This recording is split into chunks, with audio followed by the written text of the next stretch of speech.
Itu bisa diri sendiri. Jadi orang-orang munafik ya seperti itu. Munafik fil batin. Munafik secara ruhani ya demikian. Wa ilajuhu, dan adapun cara menghilangkan atau mengobati riya itu bagaimana? Caranya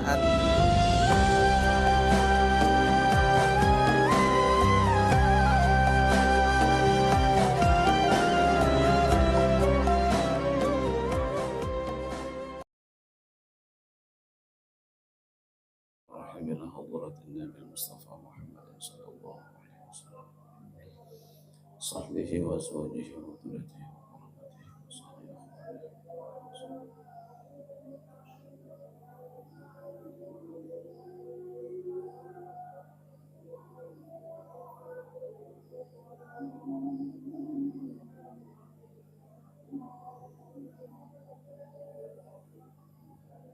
صريخ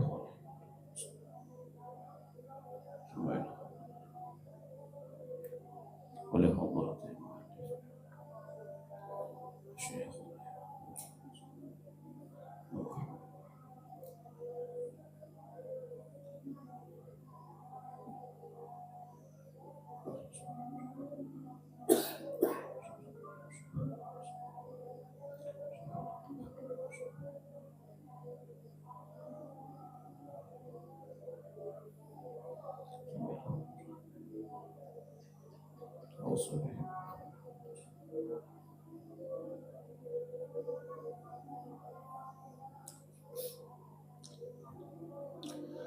الفاتحة. أعوذ بالله من الشيطان الرجيم. بسم الله الرحمن الرحيم.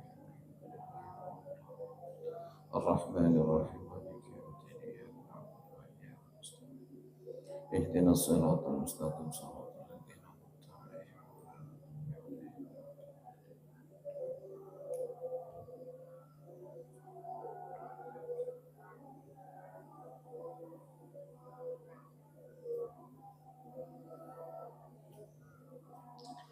بسم الله الرحمن الرحيم. الحمد لله رب العالمين، والصلاة والسلام على أشرف المرسلين سيدنا محمد وعلى آله وصحبه أجمعين. سبحانك لا علم لنا إلا ما علمتنا إنك أنت العليم الحكيم.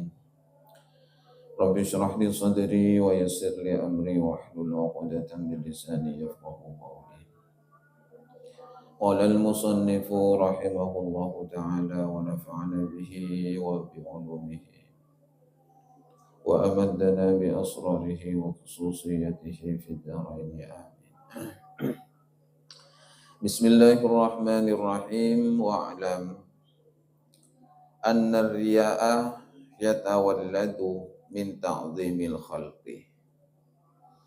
Wa'lam, dan ketahuilah olehmu, anna riya'a, bahwasanya riya itu yatawalladu, ialah lahir,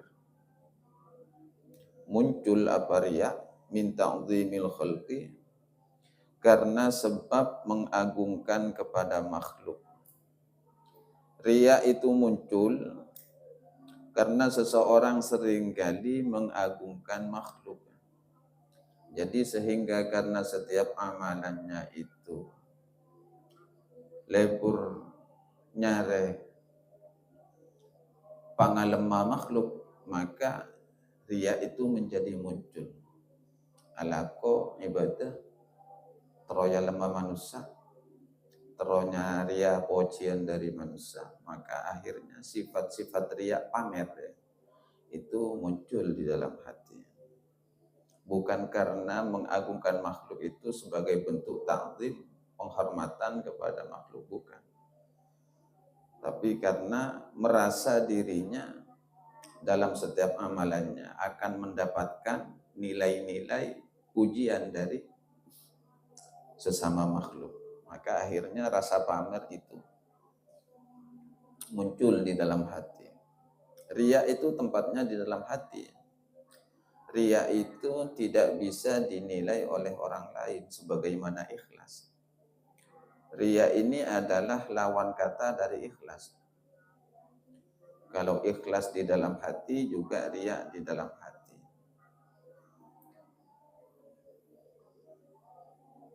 Jadi kita tidak bisa menilai seseorang yang ketika beribadah di dalam keramaian itu pas pamer, tidak juga. Sebaliknya, ketika kita melihat atau menemukan seseorang beribadah di dalam tempat yang sunyi, bukan berarti ikhlas, ya belum tentu juga. Karena ikhlas dan riya itu bertempat di dalam hati. Bersembunyi dari manusia itu riya. As-salat, ya. Salat atau ingin bermunajat kepada Allah, tidak ingin terlihat manusia, itu sudah riya. Tak nyaman, takut tanggali manusia, itu riya sudah. Riya itu bukan pamer secara zahir. Riya itu pamer secara ruhani, secara batin. Sebaliknya orang yang ketika berkumpul seperti ini, pas muro-muro datang, mau sholat, oh ini pamer. Tidak juga. Karena tempatnya itu di dalam hati. Jadi kita itu tidak bisa menilai seseorang dari pandangan-pandangan zahir. Tapi terserah. Mau menilai seperti apapun, hak privasi manusia itu. Toh pada akhirnya tidak ada manusia yang bisa menilai kondisi hati manusia. Entah itu ikhlas atau entah itu riya. Yang tahu hanya manusia itu sendiri dengan Allah Ta'ala. Ciri-ciri orang riya itu seperti apa? Ketika di keramaian sholatnya semangat, tapi ketika sendirian itu sudah mulai malas. Ketika di tempat keramaian kalimat-kalimatnya yang terlontar tentang agama, tapi ketika sendirian sudah mulai menghindar dari agama. Ketika di tempat keramaian seakan-akan dia adalah orang yang bertakwa, tapi ketika sendirian adalah pemuja syahwat belaka. Itu orang-orang riya, ciri-cirinya seperti itu. Jadi ketika bertemu sesama orang mukmin itu, seakan-akan dia sama-sama memiliki nilai ketakwaan dan keimanan yang sama. Tapi ketika sendirian sudah ada perubahan-perubahan yang nyata dalam dirinya. Jadi yang bisa menilainya hanya dirinya dan Allah Ta'ala. Jadi kalimat wa idza laqul ladzina amanu qalu amanna wa idza khalau ila syayatinihim qalu inna ma'akum, itu bukan hanya untuk orang-orang yang tidak mau terhadap dakwahnya Kanjeng Nabi. Bukan hanya orang-orang munafik. Munafik tentang keimanan juga demikian. Wa idza laqul ladzina amanu, ketika mereka bertumpul atau bertemu dengan orang-orang yang sama-sama mukmin, dengan orang mukmin, qalu amanna, mereka juga berkata, kami juga beriman, begini. Percaya ke Allah, percaya ke takdir Allah. Luar biasa ngobrolnya.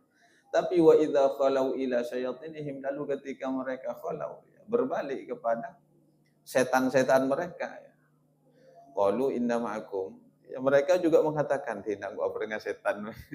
Ya artinya dengan setan apa? Tengku video-video hot ke TV. Iya kan? Coba ketika berkumpul kan enggak. Ketika ke TV-an, macet nyaman dan kupur. Oh, kira-kira mohon maaf ya. Itu kan sudah, itu riya namanya. Itu bisa diri sendiri. Jadi orang-orang munafik ya seperti itu. Munafik fil batin. Munafik secara ruhani ya demikian. Ya muka-muka kita dijauhkan dari seperti itu. Muka-muka kita dijadikan orang-orang yang siddiq, yang jujur, yang benar, baik di tempat umum ataupun ketika sendirian. Fisirri wal alaniyah, baik secara zahir ataupun secara batin. Wa ilajuhu, dan ada pun cara menghilangkan atau mengobati riya itu bagaimana? Caranya antarahum musakhkharina tahtal qudrati wa tahsabahum kal jamadati fi adami qudrati isali rahati wal masyaqqati. Yaitu caranya antarahum, hendaknya engkau melihat kepada makhluk musakhkharina, mereka tunduk tahtal qudrati, di bawah kekuasaan Allah Ta'ala. Sebenarnya makhluk semuanya itu tunduk di bawah kekuasaan Allah Ta'ala. Tidak ada yang bisa memberikan sesuatu yang istimewa di dalam penilaian kepada semua makhluk, kecuali hanya Allah Ta'ala. Ketika semuanya sudah tunduk, takluk di bawah kekuasaan Allah Ta'ala, apa yang bisa didapat dari sesama makhluk? Toh mereka sama-sama tunduk di bawah kekuasaan Allah. Kita mencari pujian dari manusia. Kita mencari posisi-posisi yang istimewa di hadapan manusia. Manusia kan sifatnya sementara. Toh pada akhirnya mereka sama-sama di bawah kekuasaan Allah Ta'ala. Lalu apa yang bisa didapat dari manusia? Ketika sama-sama pada akhirnya akan mati. Kok kita mencari sesuatu posisi di hadapan sesama hal yang sama-sama fana, pada mati ya. Kan seperti itu. Padahal ada zat di balik itu semua yang bakok sifatnya, kekal. Bahkan dalam sisi pujiannya pun akan bakok juga, akan kekal juga. Pujian dari manusia akan sirna, cacian dari manusia akan sirna. Sebaliknya, sedangkan pujian dari Allah itu akan kekal sampai ke dalam surga yang berupa pahala. Sebaliknya, cacian dari Allah Ta'ala juga akan kekal yang akan menjerumuskan seseorang ke dalam neraka. Maki nyari fasilitas dari manusia kan percuma. Maki takut kacalian dari manusia kan percuma. Ya siapa pada mati lagi. Ini yang harus dijadikan sebagai pengokoh di dalam mindset kita, cara berpikir. Antarahum, hendaknya engkau memandang mereka, makhluk itu, musakharina ialah orang-orang yang takluk, tahtal qudrati, tunduk di bawah kekuasaan Allah Ta'ala. Wa tahsabahum, dan hendaknya engkau juga menganggap mereka makhluk itu kal jamadati, seperti benda-benda yang baku, yang beku. Saya tak bisa aku lindang tibi. Fi adami kudrati isalir rahati, di dalam tidak adanya kemampuan isalir rahmati, memberikan rasa nyaman, wal masyaqqati, dan memberikan suatu penderitaan. Siapa manusia yang bisa dijadikan sandaran ternyaman? Dan kira-kira siapa manusia yang bisa memberikan penderitaan terkuat? Tidak ada. Kita curhat kepada manusia dalam suatu permasalahan, nyamannya hanya sementara ketika curhat saja. Tapi ketika selesai curhat kepada manusia, akan kembali merana. Serbuk boleh. Coba ketika kita kumpul, curhat begini-begini secara permasalahan, saling interaksi. Nyamannya hanya sesaat saja. Tapi ketika kita berpisah dari perkumpulan itu, atau pulang ke rumah KTP, gigi boleh, ternyata manusia hanya bisa berinteraksi tanpa bisa memberikan solusi. Tak ada manusia saya bisa beri solusi. Apalagi manusia yang bisa memberikan penderitaan, tidak ada. Jadi tidak perlu ketika kita menderita karena suatu sebab, menyalahkan manusia itu tak perlu. Karena tidak ada manusia yang bisa memberikan suatu mudarat kepada orang lain. Ini ditegaskan oleh Allah di dalam surat Al-Baqarah. Wa ma hum bidarrina bihi min ahadin illa biidznillah. Tidak ada manusia yang bisa memberikan mudarat, penderitaan dan semacamnya kepada orang lain kecuali dengan izin Allah. Berarti datangnya suatu kenyamanan, datangnya suatu kesedihan, datangnya suatu kebahagiaan dan tangis yang ada melanda kepada manusia, itu semuanya atas izin Allah Subhanahu wa Ta'ala, bukan karena manusia. Manusia itu kal jamadat, seperti benda-benda beku yang tak bisa bergerak sendiri.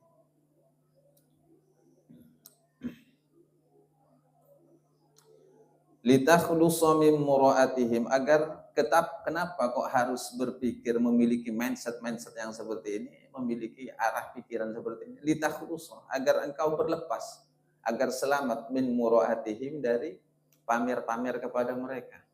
Rap ngarap kasanjungan manusia, Takokkah kalian manusia? Tak usah. Enjoy saja agar hidup itu melangkah betul-betul di dalam kalimat ihdinas siratal mustaqim, di jalan yang lurus. Jalan yang lurus itu sudah Allah berikan pandangan-pandangan. Siapa jalan yang lurus itu? Siratal ladzina an'amta alaihim. Yaitu jalannya orang-orang yang telah diberikan nikmat oleh Allah. Siapa orang-orang yang diberikan nikmat oleh Allah itu? Minan nabiyyin pertama, was-siddiqin, wasyuhada, was-salihin. Para nabi, was-siddiqin orang-orang yang benar. Artinya orang-orang yang benar jujur secara zahir dan batin. Baik dari ungkapan lisan ataupun yang terbersih di dalam hati itu sinkron, betul. Tidak ada kemunafikan di dalam setiap ungkayan kalimat. Wasyuhada yang itu orang-orang para syuhada. Was-salihin dan tentunya yang terakhir para orang soleh itu. Wa mata tahsabuhum, dan bila mana engkau menyangka kepada mereka, kepada para makhluk itu, zawi kudratin wa iradatin, memiliki kemampuan dan kehendak, mampu memberikan sesuatu yang berharga kepada manusia lainnya. Ketika kamu masih berpikir seperti itu kepada makhluk, la yab'uda anka riya'u, niscaya riya tidak akan pernah menghindar atau menjauh darimu. Kamu akan tetap terkungkung dalam polemik-polemik riya di dalam jiwa. Kamu akan terkungkung oleh sikap atau sifat-sifat riya. Maka penting memiliki pandangan-pandangan tertentu. Agar setiap orang itu murni lillahi ta'ala ketika beribadah, ngaji, long-polong sama jemaah, yang murni lillahi ta'ala. Ada orang kadang, tak nyaman ke manusia, tak nyaman. Hilangkan rasa tak nyaman itu.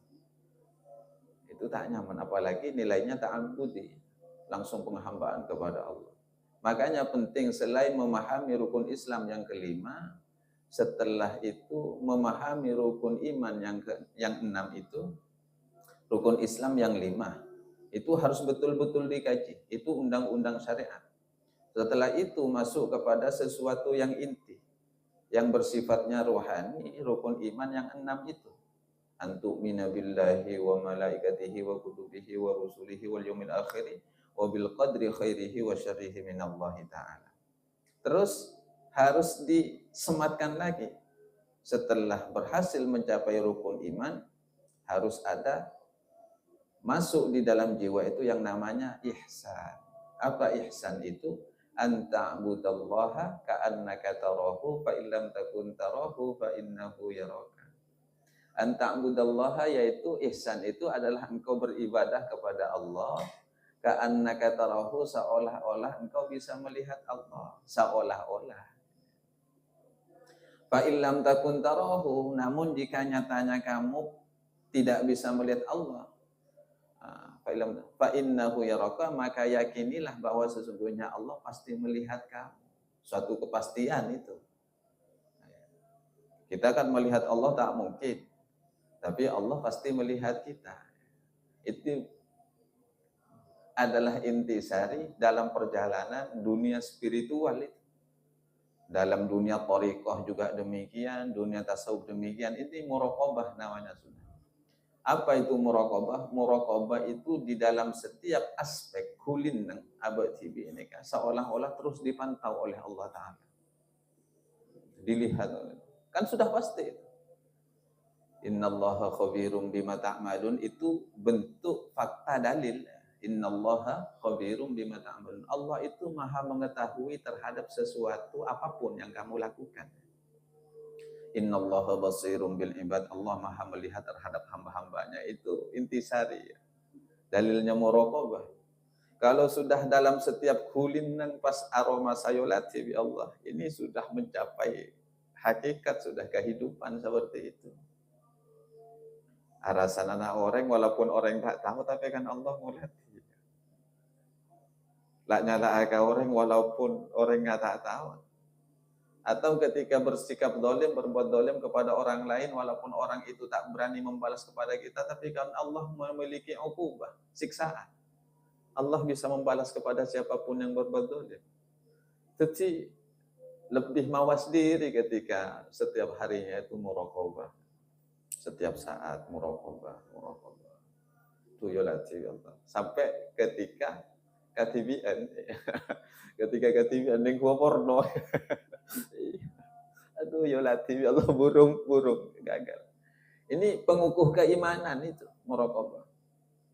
Dari syariat masuk ke hakikat ya. Termasuk intisari hakikat itu, hakikatul hakikah itu ada, hakikatnya hakikat, yaitu ihsan. Syariat itu ya rukun Islam itu. Terus tauhidnya ya rukun iman. Hakikatnya ya ihsan itu. Itu yang disebut hakikatul hakikat. Atau orang menyebutnya dengan ma'rifat sudah. Pengenalan diri, paham.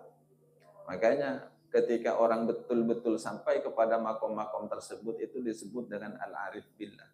Orang yang betul-betul kenal kepada Allah. Yas'ad, al-arif billah, kayak As'ad Samsul Arifin, al-arif billah kayak Khalil bin Abdul Latif. Karena paham. Sudah kenal. Dalam setiap kulinengan. Di dalam hatinya itu seperti itu, merasa dipantau oleh Allah Ta'ala. Akhirnya ini untuk menghilangkan sikap-sikap riya yang ada di dalam hati. Ayyuhal waladu, wahai anakku, kata Imam Ghazali, wal baqi mim masaidika ba'duha masturun fi musannafati fatlubhu thammatah. Adapun sisanya, kata Imam Ghazali, adapun sisa mim masaidika, dari sisa-sisa pertanyaanmu itu yang kau tanyakan kepadaku, ba'duha, adapun sebagiannya, masturun, ialah sudah tertulis, fi musannafati, di dalam karangan-karanganku. Imam Ghazali kan punya banyak kitab karangan ya, karangan-karangan kitab itu termasuk Bidayatul Hidayah atau Ihya Ulumiddin atau Ad-Durratul Fakhirah fi Kashfi Ulumil Akhirah. Itu semua banyak karya-karya beliau itu. Fatlubhu, maka carilah di sana. Thammatan, cukup secara langsung lihat saja di sana, kata Imam Ghazali. Saya tak perlu mengulas lebih panjang lagi. Ini hanya sekedar memberikan jawaban yang engkau butuhkan secara inti saja. Kalau untuk ingin mencari yang lebih banyak, silahkan cari di musannafati, di karangan-karangan saya itu. Lalu bagaimana menyikapinya ketika sudah memiliki setiap keilmuan, kamu itu paham, mempelajari dari apa-apa yang telah aku paparkan ini, kata Imam Ghazali. Ya'mal anta bima ta'lam. Amalkanlah terhadap sesuatu yang telah kamu ketahui. Amalkanlah itu. Bukan hanya tujuannya mengaji dan mengaji agar tahu. Tapi yang diketahui itu kotu lakoni. Unikun berak magumpul. I'mal bima anta ta'lam. Amalkanlah terhadap sesuatu yang telah engkau ketahui. Tujuannya apa? Liyang kasyifa laka ma lam ta'lam, agar Allah menyingkap untukmu sesuatu yang belum engkau ketahui. Jadi mengamalkan sesuatu yang telah diketahui, Allah akan membuka tabir-tabir rahasia yang belum kita ketahui. Ini selaras dengan konteks hadis. Rasulullah pernah bersabda, man amila ilma ma ya'lam, allamahullahu ilma ma lam ya'lam. Barang siapa, kata Rasulullah, amila ilma ma ya'lam, mengamalkan ilmu yang telah ia ketahui, allamahullahu ilma ma lam ya'lam, niscaya Allah akan mengajarkan ilmu-ilmu yang belum ia ketahui. Ini sudah sifatnya ilmu ladunniyah.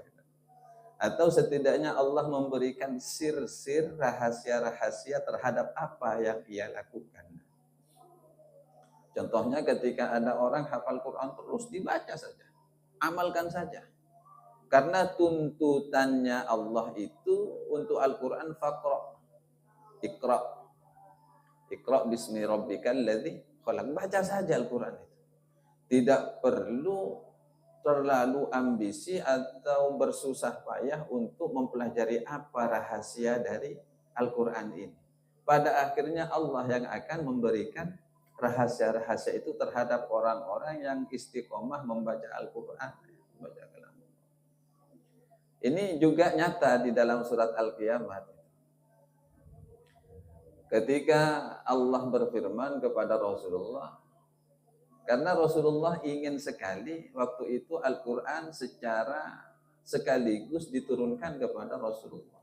Agar tujuannya menyampaikan dakwah kepada umat itu langsung ada dalil-dalil, tak perlu minta kelu Allah. Tak perlu tanya kelu, ini kata dalil kata apa kata. Akhirnya Allah memberikan pandangan kepada Rasulullah, la tuharrik bihi lisanaka lita'jala bih. La tuharrik, jangan terburu-buru Muhammad. Lisanaka, lisanmu itu lita'jala bihi, untuk bisa membaca Al-Qur'an. Artinya untuk mudah menyampaikan dalil melalui Al-Qur'an, kawan. Inna alaina jam'ahu wa qur'ana. Karena sesungguhnya kamilah yang mengumpulkan Al-Quran wa Qur'anah dan mengajarkan Al-Quran, kata Allah.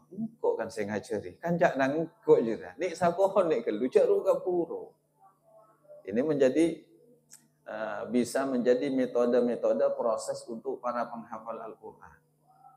Orang hafal Al-Quran itu tidak bisa ditempuh dalam 1 tahun, tidak bisa ditempuh dalam 2 tahun, 3 tahun. Proses saja. Karena setiap orang memiliki prosesnya masing-masing. Tak usah ambisi.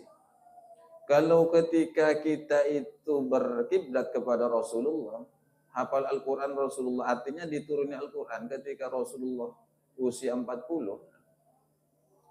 Berarti Rasulullah itu sampai usia 63 tahun wafat. 22 tahun sekian dan sekian bulan, sekian hari. Jadi Rasulullah menghafal Al-Quran itu 2 tahun. 2 tahun. Kalau kita itu diberikan kemampuan oleh Allah, 3 tahun hafal Quran itu sungguh luar biasa, nikmat itu sudah. Artinya kita betul-betul dipermudah oleh Allah Ta'ala. Kalau Rasulullah kenapa?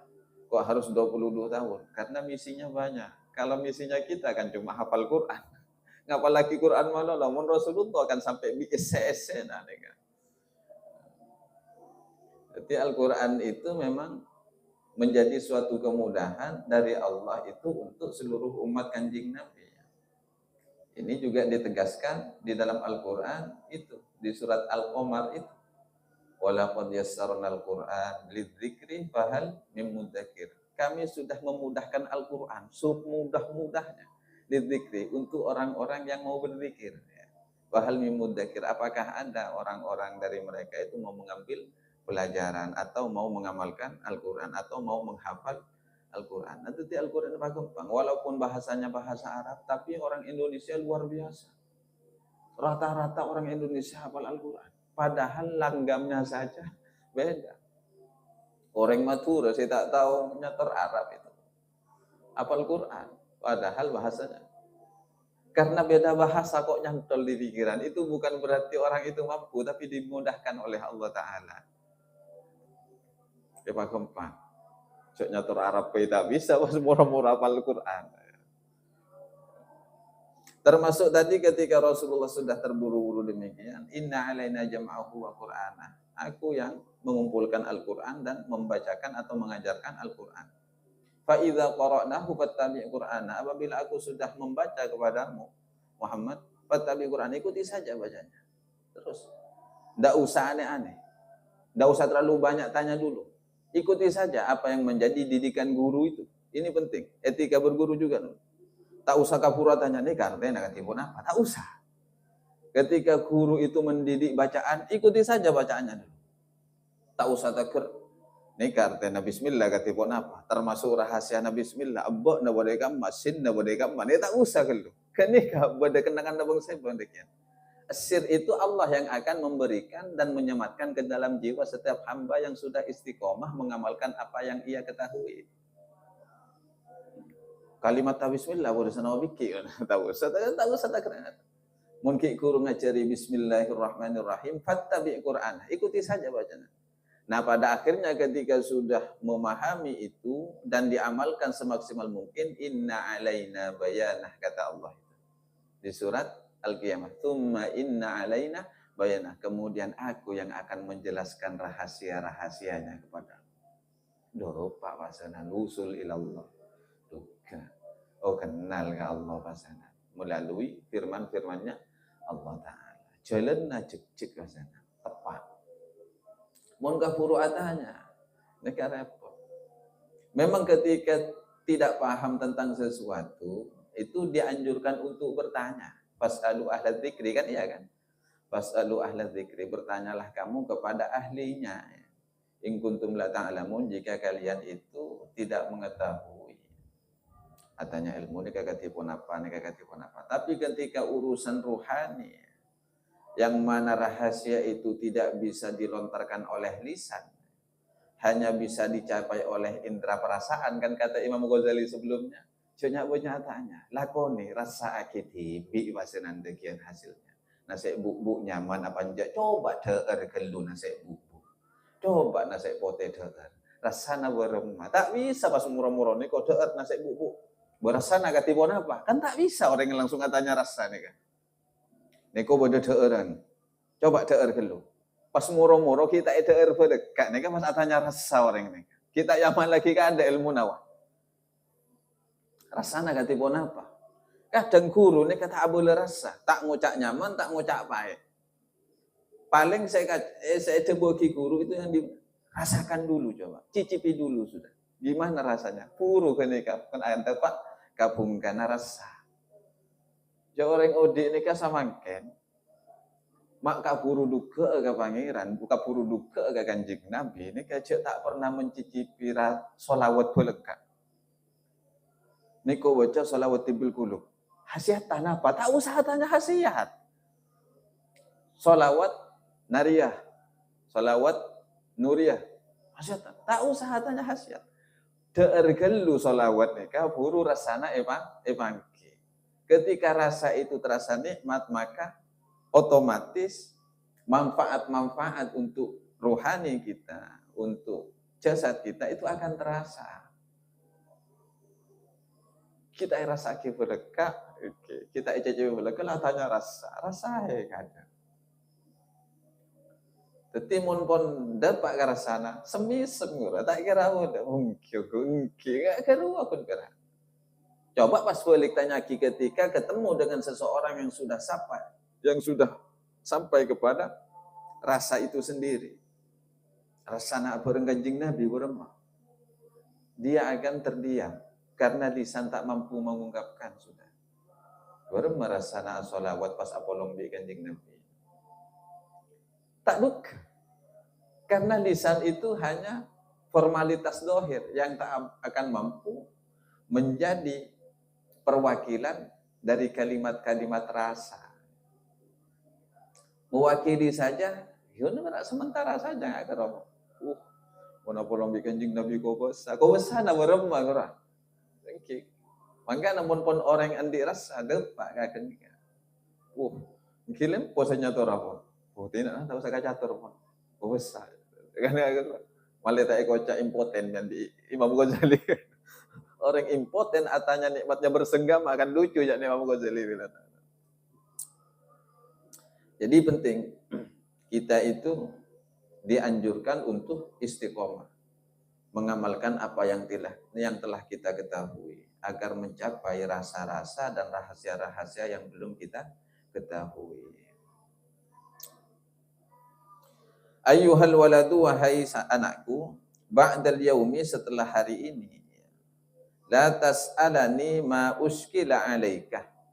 Setelah ini, la tas'alani, jangan sekali-kali engkau bertanya lagi kepadaku. Ma uskila alaika, terhadap sesuatu yang dirasa berat olehmu. Illa bilisanil janani, kecuali dengan ungkapan-ungkapan hati saja. Mareria, bakna tak usah terlalu banyak atanya. Saya serbuk bakna. Saya muskil bakna tak usah. Kecuali dengan bahasa-bahasa hati. Liqaulihi ta'ala, karena berdasarkan firman Allah Ta'ala, walau annahum sabaru hatta takhruja ilaihim lakana khairan lahum. Walau annahum, dan seandainya mereka umatmu Muhammad sabaru bersabar hatta takhruja ilaihim, sehingga engkau keluar menemui mereka, lakana khairul lahum, maka hal itu adalah baik untuk kamu. Intinya seperti ini. Ketika seseorang sudah mendalami ilmu-ilmu dunia, ilmu hati, ilmu rohani, ketika ada hal-hal yang muskil, itu yang disebut bilisanil janani, itu cokop aroma sanangnya dalam hati, tak usah kocak akil lebat lesan. Karena guru itu paham, deki pasti guru aja jawab. Pasap pergeluti, nak ada jawaban guru langsung. Tak usah micaremi raja nanti teori. Ini kagak tipu apa? Ini kagak tipu apa? Sahabat dulu demikian. Asbabun nuzulnya ayat walau annahum sabaru hatta takhruja ilaihim, lakan sahabat dulu ketika memiliki kebutuhan kepada Rasulullah sampai ada deg jendela. Muhammad keluar, gue baru saya tanyakin, ini kagak tak sopan mana. Etikanya kurang itu. Akhirnya turun ayat walau annahum sabaru, seandainya mereka mau bersabar, hatta takhruja ilaihim, sehingga kamu keluar menemui mereka, lakana khairul lahum, niscaya hal tersebut itu lebih baik untuk mereka. Tidak nangan-nang. Tak usah mencari. Mungkin adanya tak anak pagi ya. Keng etikanya korang. Ketika berhadapan Rasulullah itu, anjurannya itu waghdud min sautik, rendahkan suara. Itu pun ketika bertanya kepada seorang guru demikian. Tak usah rakorakan, tekak guruna itu kancana tibi umpamanya. Tapi menjadi pembimbing rohani, cak rakorakan pas pabita pasana. Sobung pitana sagale. Sobung pitana antara guru dengan teman. Kau tuh ada perbedaan. Tekak kancana tibi atau tekak senguda. Mungkin iga guru secara rohani, mereka antara ya Pak. Ya, katipun apa. Atau bersabar, diam dulu. Sampai pada jawaban-jawaban dari guru. Atau termasuk neka isyarah. Neka perlu kita jadikan pedoman juga. Ketika mungkin kita itu didatangi oleh guru-guru kita yang sudah wafat. Amimpe, ataupun apa, di isyarah. Ini ajak ke pura cerita ke orang lain. Ini kata sabarnya mana? Kirabu kiasat, beri isyarah yang belum kita paham. Apa maksud kiasat? Ini kata usah mencari penafsiran keluar itu. Katanya ke kancana, kok malam mimpi kiasat? Pas ada bunga dia nggak ada apa ya kira-kira? Itu ranahnya sudah beda. Saya beri debu kiasat, pas atanya jawaban ke orang lain kan tak masuk akal. Bersabarlah dulu. Ketika kita belum paham, ini ayatnya ini sudah. Walau anu, bersabar saja. Hatta takhruja ilaihim, sampai kias atika rabu datang boleh abri penjelasan boleh. Ini ka etika. Tetapi nang walaupun kita itu timbul beberapa banyak pertanyaan ya sudah. Yang disebut bilisanil janani seperti itu, diam saja. Apa gunanya kias atika? Pasti ketika tidak diceritakan itu suatu saat akan datang lagi kias atika. Beri keterangan yang belum kita paham. Tapi ketika kita sudah terburu-buru untuk menceritakan kepada orang lain atau mencari solusi dari orang lain, yakin tak kira rabu boleh. Itu bukan suatu kekecewaan, tapi kita yang kurang beretika. Bukan kecewanya guru, tapi kita kurang beretika. Sama halnya, ke guru saja demikian, apalagi ketika kita diuji oleh Allah Ta'ala. Coba minta solusi ke manusia, minta solusi ke Allah Ta'ala. Yuji, ya Allah. Pas minta solusi, nah apa kira-kira? Solusinya kurang. Bagaimana untuk mencapai solusi yang cepat dari Allah Ta'ala ketika kita diuji? Perkuat nilai-nilai ketakwaan di dalam diri kita kepada Allah. Jangan pas emak, jauh dari Allah, santri Allah nikah, dekati Allah. Yang dengan konsep takwa. Sehingga Allah itu berfirman di dalam, menyatakan dalam Al-Quran itu, wa may yattaqillaha yaj'al lahu makhraja. Barang siapa yang bertakwa kepada Allah, jan semak ke Allah, jan nyantar ke Allah, jan nyandar ke Allah, yaj'al lahu makhraja, pasti Allah akan memberikan jalan keluar. Itu di Al-Quran itu. Ternyata selama ini kan kita seringkali salah. Ketika kita diuji, mencari solusinya ke orang lain. Allah memberi ujian kepada kita, mencari solusinya kepada sesama makhluk. Curhat. Jangan sembarang curhat, boleh curhat itu. Selama tidak tujuan mengeluh terhadap apa yang menjadi ujiannya, curhat. Mencari penguat, motivasi untuk jiwa. Bagaimana kita lebih bersabar untuk mencapai kesempurnaan dari yang telah Allah ujikan kepada kita. Nyari kesabaran. Ya, nyari entar ka ulama, entar ka kiai, entar ka guru. Abdina yuji ketika itu katipun apa menyikapinya, bukan cara jalan keluarnya, tidak. Katipun apa menyikapinya. Rata-rata ulama ya akan solusinya seperti itu, cara menyikapinya. Kipen daga Allah, wasemah daga Allah. Yang mungkin biasanya ketika diuji sholat hanya sekedar sholat 5 waktu saja, tambahi sholat duha. Atau perkuat lagi dengan sholat tahajud. Atau dengan sholat-sholat amaliyah-amaliyah sunnah-sunnah lainnya. Pasti setelah itu ya ja'allahu makhraja.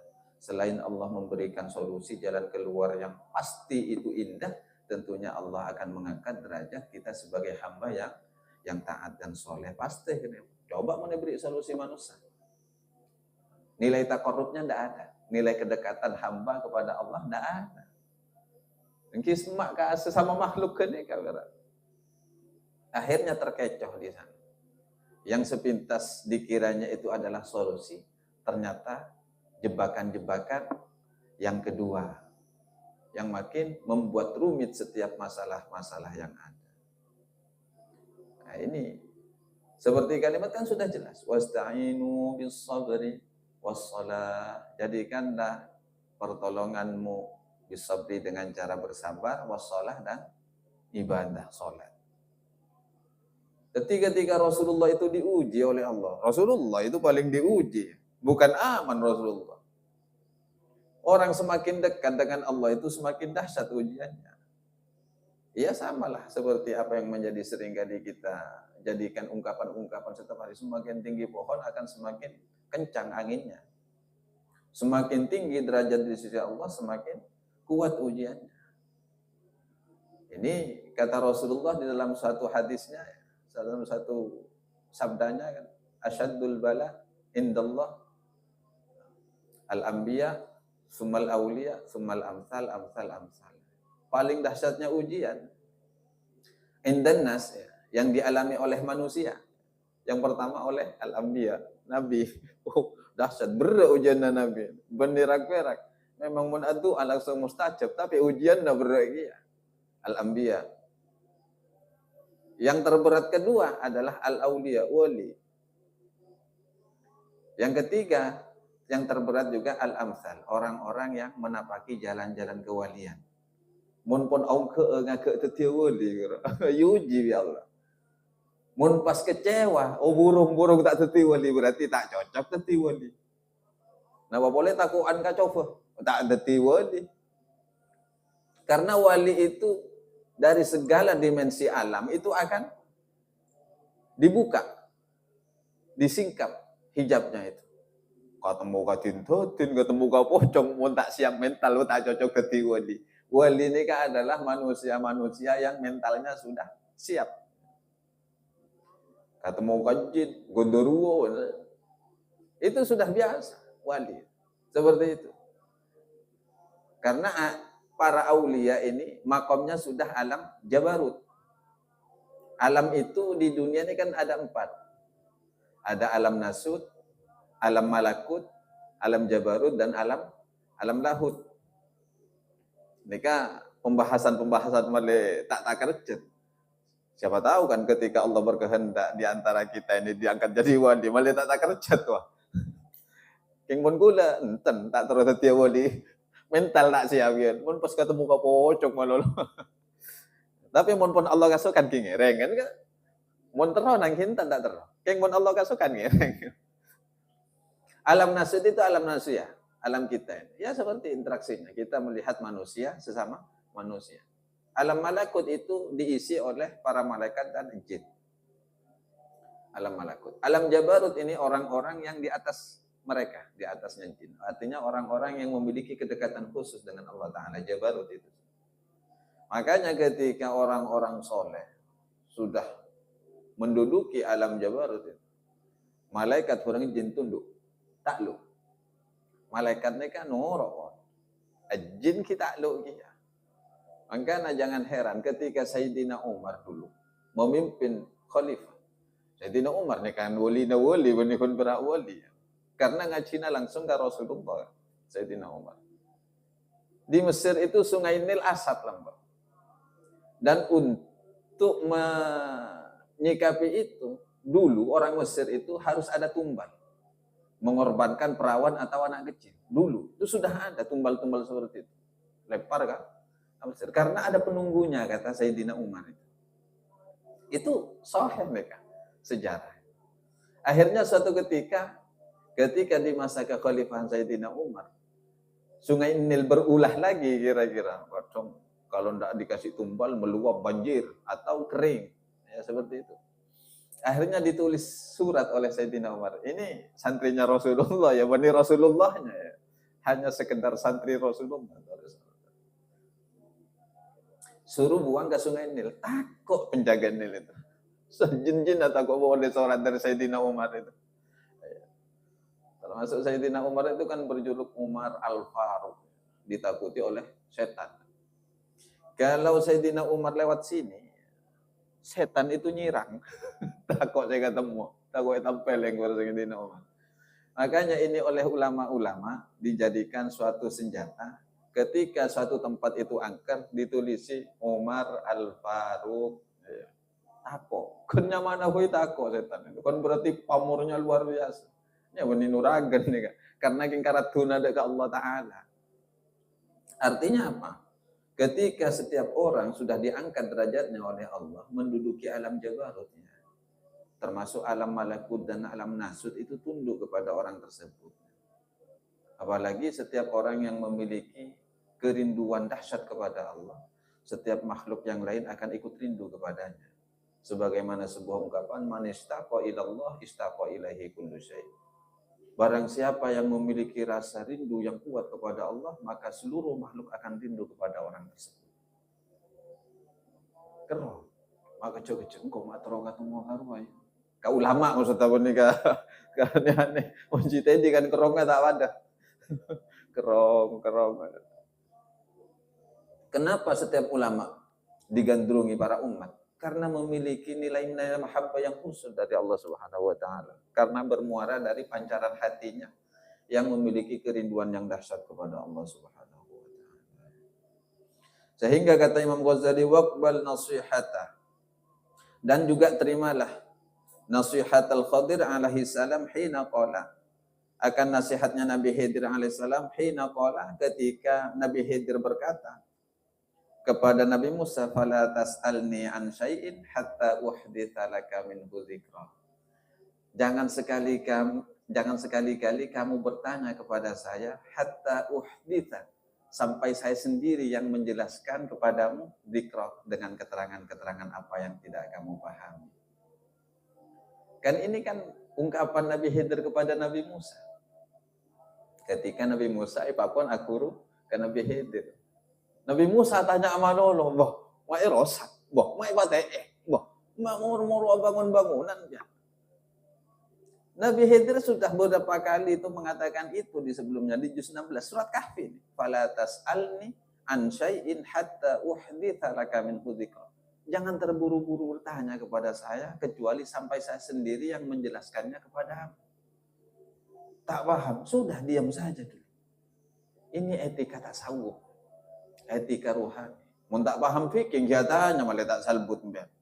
Cara nak wudu orang mah tak paham. Betul wudu, sahnya wudu. Tidak lu, tak tanya. Wah, tak temu tak. Atanya mbak. Mata salbut mbak. Norok tak sakakapi ketika syarat-syaratnya wudu itu tidak dipenuhi. Apa sahnya wudu, bagaimana sahnya? Ternyata tak terpenuhi, ya berdampak kepada keabsahan sholat. Sholatnya juga ikut tidak sah. Tapi mun masalah urusan ate maka tetap menjadi guru nih. Ketika meskipun banyak pertanyaan pertanyaan. Moga-moga kita diberikan kesabaran yang luas oleh Allah Subhanahu wa taala. Ketika kita memiliki problema-problema hati, problema-problema kehidupan. Lalu kita ingin menanyakan kepada guru-guru rohani kita, hendaknya bersabar. Pasti pada akhirnya akan diberikan jawaban oleh Allah Subhanahu wa taala. Semoga dengan sabarnya hati kita dalam menyikapi permasalahan-permasalahan yang ada, Allah mengangkat derajat kita menjadi maqaman mahmudah, menjadi derajat-derajat yang terpuji di hadapan Allah Subhanahu wa taala. Ala hadhihi niyyah wa likulli niyatin shalihah. Al-Fatihah. Bismillahirrahmanirrahim. Iyyaka na'budu wa iyyaka nasta'in. Shiratal ladzina an'amta 'alaihim. Wallahu a'lam. Wassalamualaikum warahmatullahi wabarakatuh. الكلام لو كان يبرق الحنان كنت قلت إني بحبك من زمان. الكلام لو كان يبرق الحنان